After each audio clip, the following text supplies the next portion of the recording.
In this session, pressure control valves.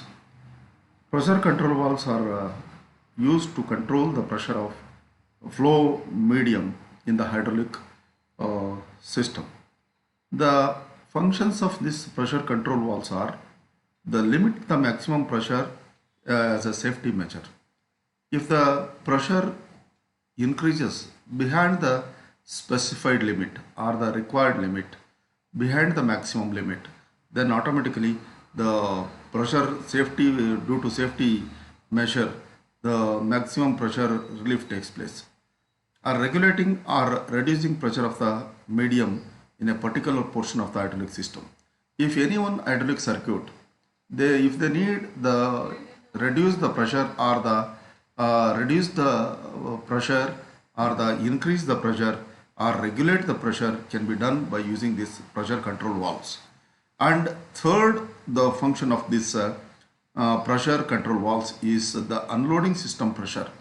If the system pressure after the making some specified work in the hydraulic circuit, the unloading may be done by using this unloading system pressure.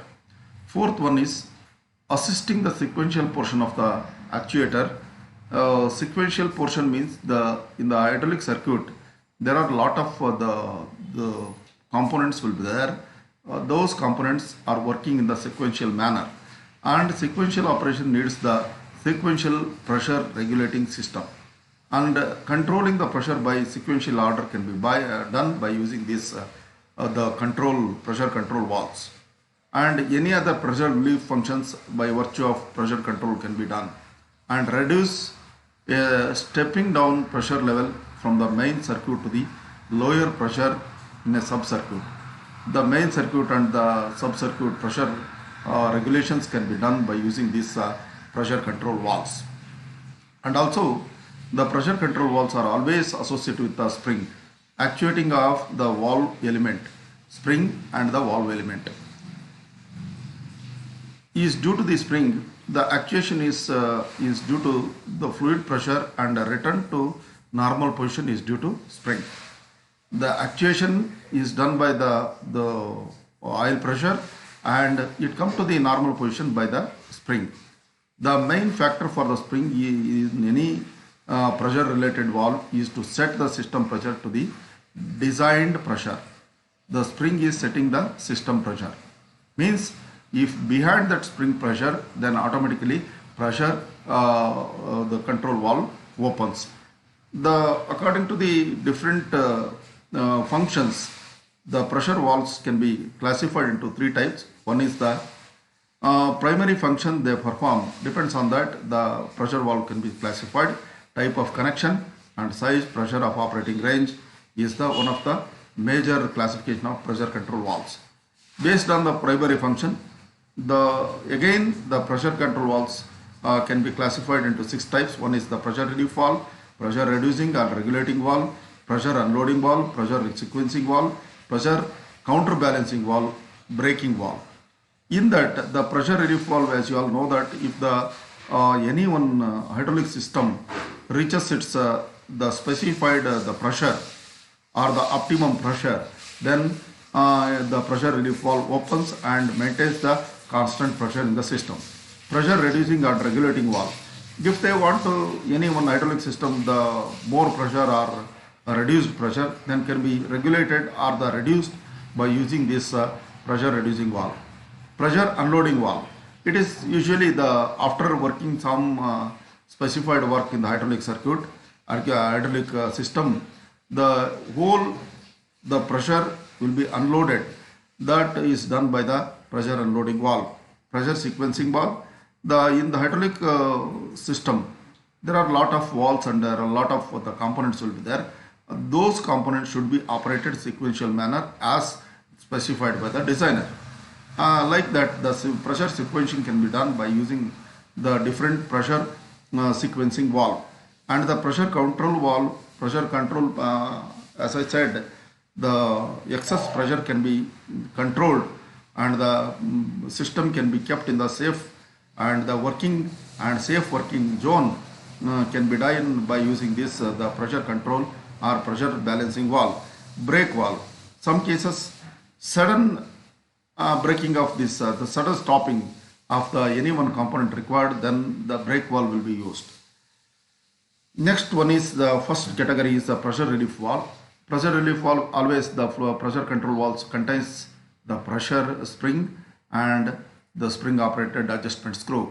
Depending on the adjustment of the spring, the pressure requirement, pressure level can be maintained. Pressure relief valve is a safety valve which prevents the increase in system pressure more than the preset pressure. Preset pressure means the, like for example, the pressure cooker. Pressure cooker always the preset pressure is there. If the pressure behind the presetted pressure value, then automatically safety valve opens. Like the pressure cooker is the good example for the pressure safety valve. This is normally closed valve and is most commonly used valve in the hydraulic system. The main function of this valve is to limit the pressure in the system to the prescribed maximum pressure. Prescribed maximum pressure by the diverting the required quantity of oil from the output of the pump to the tank. When the preset pressure of the system is reached, then the pressure relief valve opens. There are two types of pressure relief valves. One is a direct acting pressure relief valve and pilot operated pressure relief valve. This is after this the background, we can move on to this pressure relief valve in this direct acting pressure relief valve. This one here, on that pressure relief, there is the puppet is there. Puppet, on that the pressure is acting. The some pressure, presetted pressure is maintained by using this adjustment screw. Presetting of pressure takes place. In the pressure line, there is a pressure behind the presetted pressure, then automatically this pressure relief valve opens and the oil is going back to the tank. Most widely used type of control valve is the pressure relief valve, because it is found practically in every hydraulic system. It is normally closed valve whose function is to limit the pressure to a specified maximum value by diverting the pump flow back to the tank. A puppet is held seated inside the valve by heavy spring. When the system pressure reaches to the high enough value, the puppet is forced off its seat. This permits the flow through the outlet to the tank as long as this high pressure level is maintained.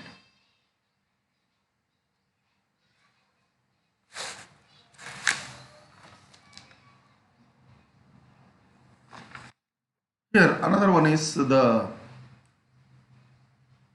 compound pressure relief valve, pilot operated pressure relief valve. If you come to this compound pressure relief valve, there is the pilot line is there. Pilot line is a RFIs and then pressure line. This one is a pressure line. Puppet is there and a spring is there. Adjustment screw is there. Spring and the piston is there. In that there is an adjustment screw. See here, if there is adjustment screw is there, then any pressure which is excess is passing through this line.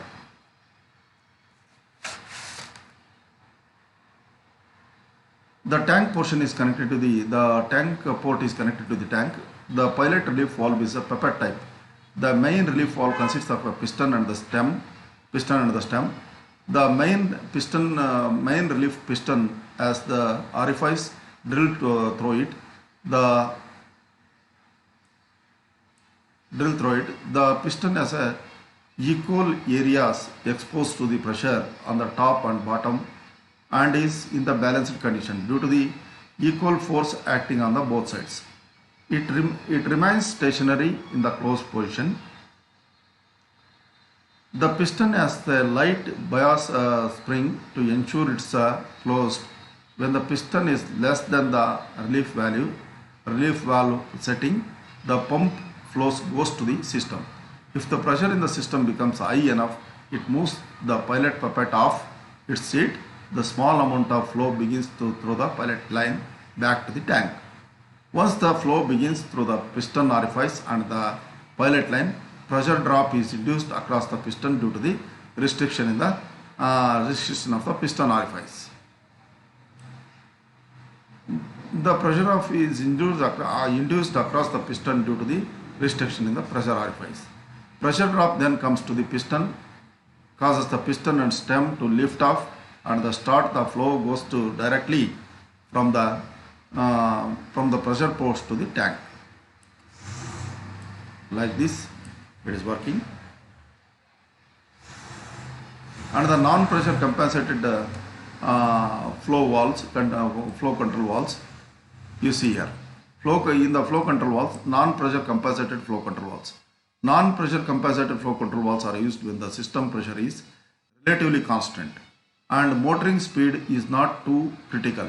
Operating principle behind these valves is that flow through the orifice remains constant if the pressure drop across the remains the same. In other words, the flow rate through the orifice depends on the pressure drop across it. You see here, the needle is there. If the needle by using this screw, a needle can be lifted up and down. If it is the needle is fully closed, then it is closed. And then how much it is required quantity of flow can be allowed by using this valve stem, rotating this valve stem. And then this needle can be moved up and down by using this screw can be rotation.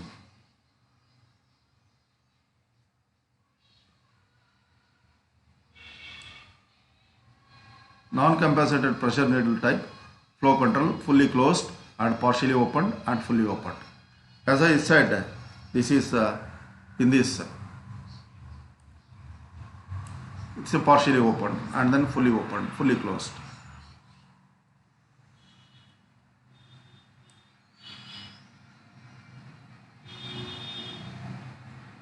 It is a simpler type of flow control valve. It consists of a screw or the needle inside the tubular like structure.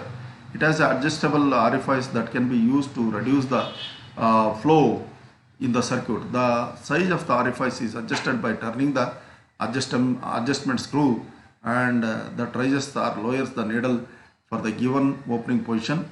Needle valve behaves as an orifice. This needle valve behaves as an orifice. This one, this behaves as an orifice.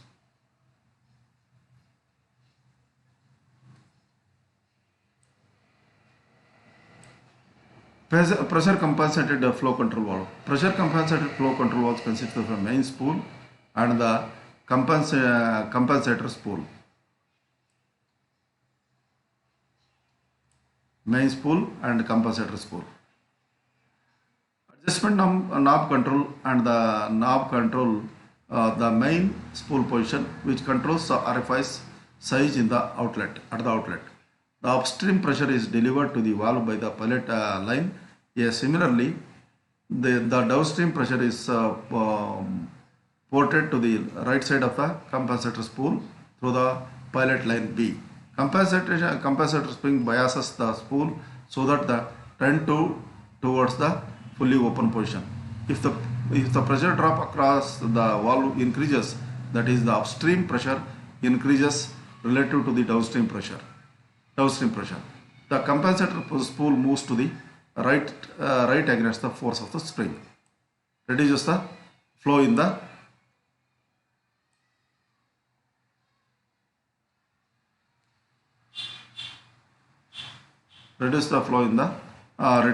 reduces.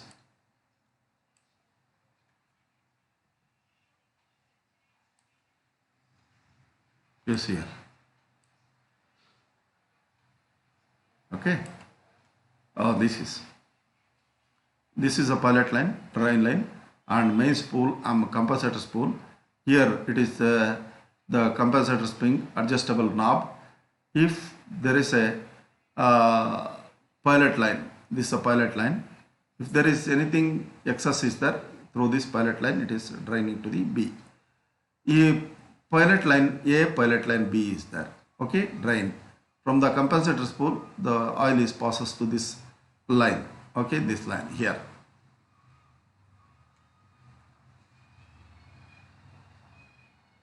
Bias spring forces to the right. Bias spring forces to the right, thus holding the compensator orifice fully open. If the flow condition any pressure drop less than the bias spring force does not affect any fully open compensator orifice, but the pressure drop greater than the bias spring force reduces the compensator orifice. Any change in pressure on either side of the control orifice without corresponding pressure change in the on the opposite side of the control orifice moves the compensator spool. Thus, the fixed differential across the control orifice is maintained and at all the times. It blocks all flow in the excess of the throttle setting. As a result, flow exceeding the preset amount can be used to other parts of the circuit. Returns to the tank via pressure relief valves. Means here maybe one excess pressure can be utilized for the other hydraulic circuit. What I want to tell here means otherwise if you don't want to use that the excess amount of pressure, then via the tank return line it is going back to the tank.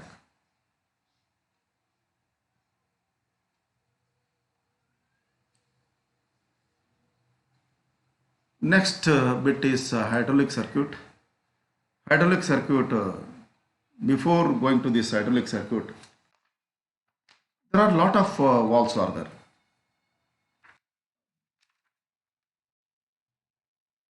Apart from these valves, sequential valve. Before going to this hydraulic circuit, we will discuss the sequential valve and the pressure in that pressure relief valve, pilot controlled pressure relief valve we are discussed, and the sequential valve. Sequential valve, as we all know that in any hydraulic circuit there are a lot of hydraulic components like the different types of valves and then pipelines and the hose lines, different things will be there. In that, the sequential operation of the hydraulic components are essential because we can't able to work all the components simultaneously. One by the other should be worked according to the design and according to the timing of operation. The sequentially the power supply should be done to the different each component.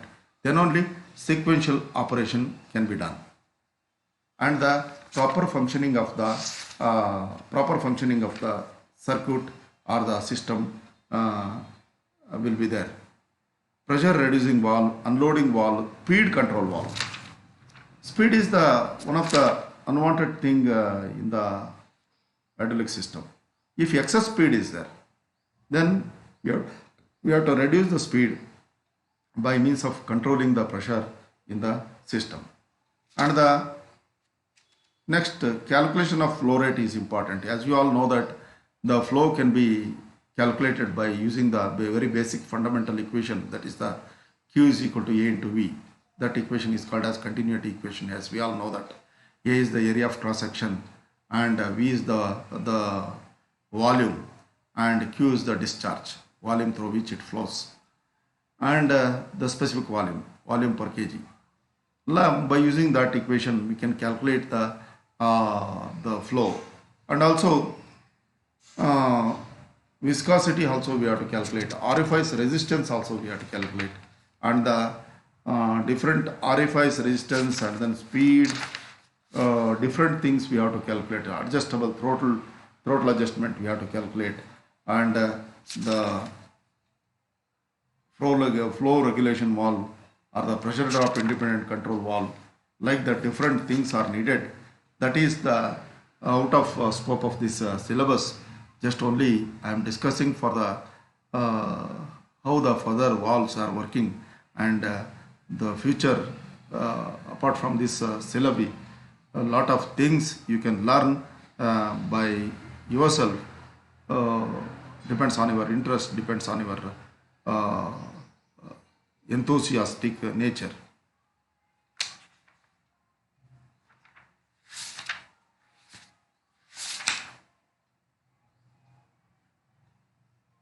Like this, the valves and the different hydraulic components session is uh, completing. In the next portion, in the next session, we will start these hydraulic circuits.